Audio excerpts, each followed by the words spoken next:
In general, most men inevitably have an individual conception of their Lord, which they ascribe to him and which they seek him. So long as the reality which some call God is presented to them according to that conception, they recognize him and affirm him. Whereas if presented in any other form, they deny him, flee from him, and treat him improperly, while simultaneously imagining that they are acting fittingly toward him. One who believes in the conventional way believes only in a deity he has created himself, since a deity in beliefs is a mental construction.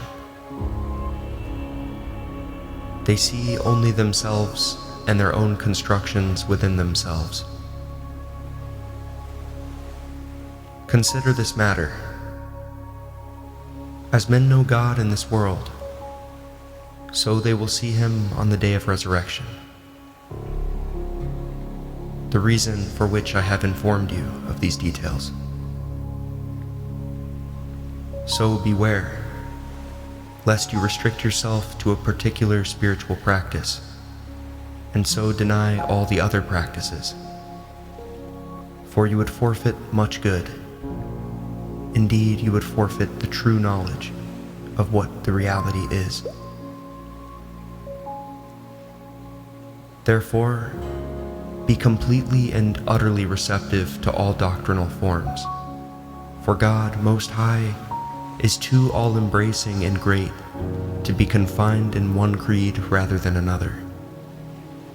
For he has said in the Quran, "Wheresoever you turn, there is the face of God," without mentioning any particular direction. He states that there is the face of God, the face of a thing being its reality.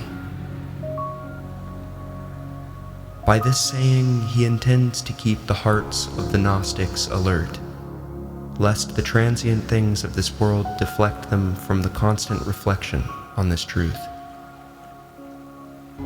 For no servant knows in which breath he will be taken from this life, and it may be that he be taken in a moment of heedlessness, so that he will not be equal in the hereafter to one taken in a moment of attentiveness.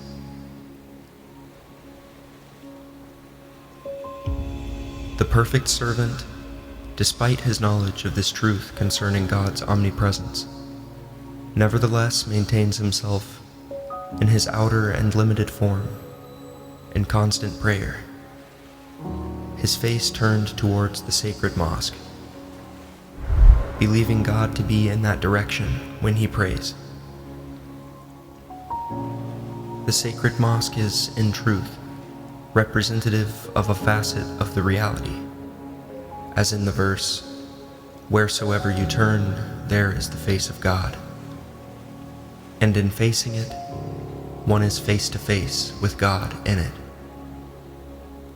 However, do not tell yourself that he is in that direction only, but rather maintain both your particular attitude of worship in facing the sacred mosque and your more universal attitude to the impossibility of confining his face to any particular direction, it being merely one of the many points towards which men turn to him. God has made it clear that he is in every direction turned to, each of which represents a particular doctrinal perspective regarding him. All are, in some sense, right in their approach. Everyone who is right receives his reward.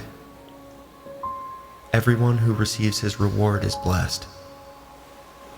And everyone who is blessed is well-pleasing to their Lord, even though they may be damned for a time in the final abode.